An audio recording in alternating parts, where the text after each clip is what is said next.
Anak muda itu biasanya kalau galau itu tentang 3 hal. Nih kita pernah ngadain kayak semacam sosial eksperimen gitu tentang kenapa sih anak muda galau. Karena galau ini kayak bisa jadi kadang-kadang galau itu jadi hobi. Galau Jadi kalau di Jepang orang hobinya bunuh diri. Sampai ada bunuh diri itu online. Saya pernah beberapa kali ke Jepang, insya Allah akhir Februari juga pengen ke Jepang. Karena emang saya coba jadwalin semampu kita. Setiap winter tuh saya pengen main snowboard di Jepang. Karena emang seneng banyak main, banyak manfaat itu kan. Akhirnya beberapa kali ke Jepang, setiap kali saya ke Jepang ada aja kasus bunuh diri. Jadi kalau di Indonesia paling banter galau, kalau di Jepang bunuh diri. Anak mudanya tuh banyak yang bunuh diri.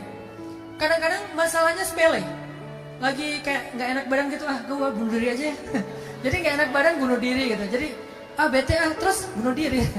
Jadi kayak bunuh diri itu kayak pride gitu kan. Terus kayak statusnya gue lagi bunuh diri nih, loncat gitu kan, loncat dari cliff dive gitu kan. Cliff dive itu loncat dari tebing. Jadi paling pro-nya adalah yang baru diputusin. Itu loncatnya paling pro, loncat masuk ke air nggak timbul-timbul lagi.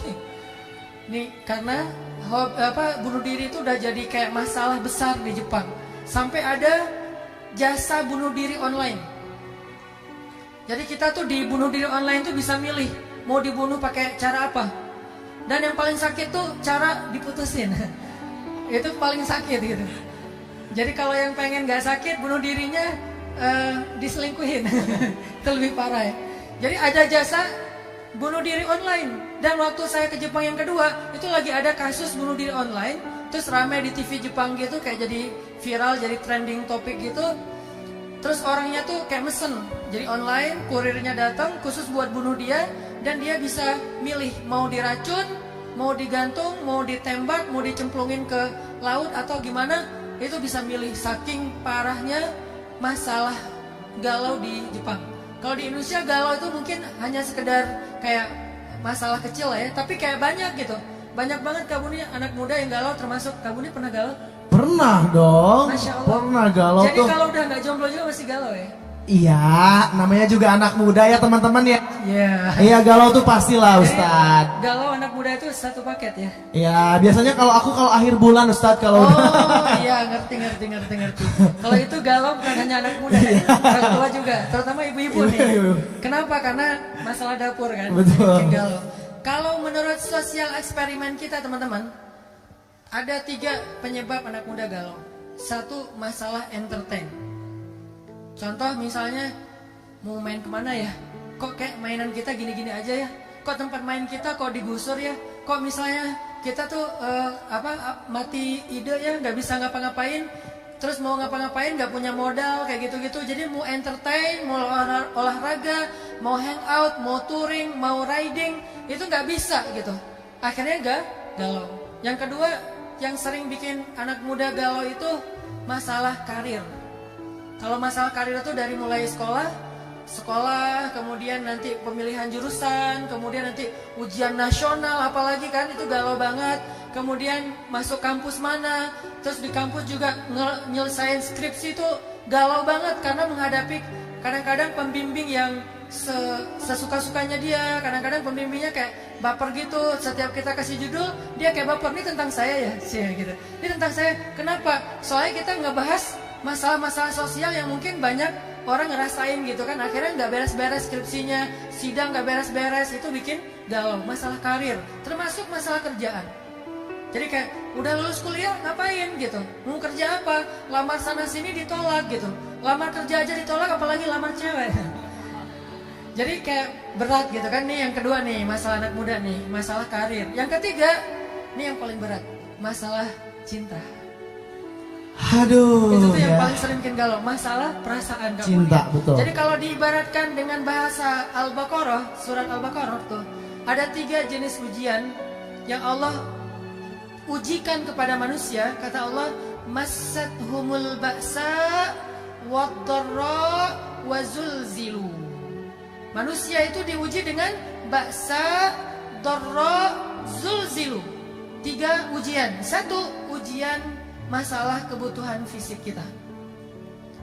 Kayak misalnya kita nggak bisa makan, kemudian kita kayak sakit, kita nggak bisa olahraga, nggak bisa have fun, nggak bisa seru-seruan. Ini ujian pertama nih, baksa. Ujian yang kedua, dorro itu masalah harta. Kalau bahasa kita tadi karir. Jadi masalah karir itu ujian, dorro banget gitu. Dan yang paling berat itu zulzilu. Apa itu zulzilu? Secara terjemahan artinya guncangan. Tapi kalau kita baca tafsirnya, zulzilu di sini tuh ujian perasaan. Ujian perasaan yang paling berat adalah ujian perasaan kita kepada seseorang. Pernah gak sih ngerasain kayak lagi ngecengin seseorang terus dia jadiannya sama yang lain gitu kan ya? Yang lebih berat lagi apa coba? Curhatnya ke kita, jadiannya sama yang lain. Itu tuh yang paling berat tuh. Aduh, parah itu sih. Kamu ini pernah? Enggak.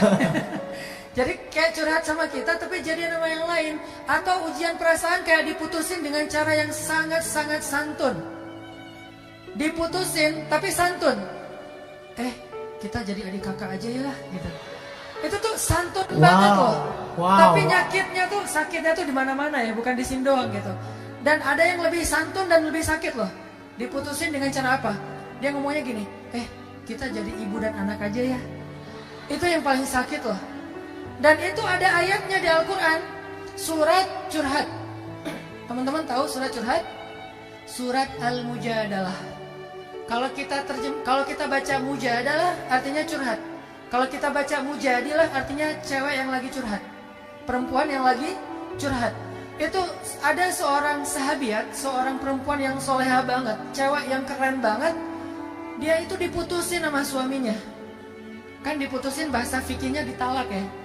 Punten ke ayahanda, saya suka mentranslate bahasa fikih ke bahasa anak muda. Jadi talak itu kan sama dengan diputusin. Jadi suaminya tuh mutusin dia dengan cara yang paling kejam. Kalau mutusin, kita jalan sendiri-sendiri aja. Ya udah kita masing-masing aja. Ya udah kamu pulang aja ke orang tua. Itu masih common ya. Ini diputusin dengan cara apa? Kamu buat saya udah kayak ibu saya sendiri. Jadi kita tuh jadi ibu dan anak. Bahasa fikihnya zihar. Bahasa fikihnya zihar. Tapi bahasa kitanya diputusin dengan cara santun. Tapi itu kejam banget loh. Lebih kejam daripada kita adik kakaan aja ya. Itu lebih kejam lagi tuh. Ini artinya penyebab galau anak muda itu salah satunya masalah perasaan. Termasuk nanti ekspresinya apa? Ekspresinya bisa unfollow. Ekspresinya apa lagi? Delcon. Kontaknya di delete tapi nomornya dihafal. Jadi masih bisa telepon gitu. Ekspresi yang lainnya apa? Kayak di blog gitu kan. Pernah di blog? Yang pernah di blog angkat tangan dulu nih. Wah, Masya Allah. Yang pernah ngeblok, angkat tangan dulu. Wah, lebih rame. Wah, di blog siapa sih teman-teman? Paling cek tinggi badan kan? Atau apa, Cek tinggi badan.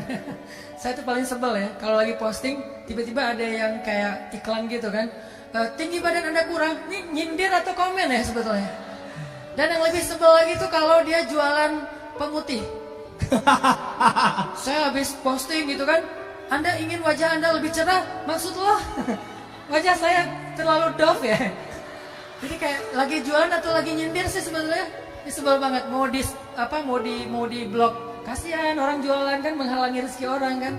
Nah ini ekspresinya kayak delcon, unfollow, terus kayak di blog. Yang mungkin yang santainya ekspresinya live group gitu kan. Pernah live group? Pernah di live sama grup? Nah ini nih lebih berat nih. Live group masih mending ya. Live udah. Di live group, grupnya sepi. Tapi tiba-tiba mereka bikin grup baru di sebelah gitu.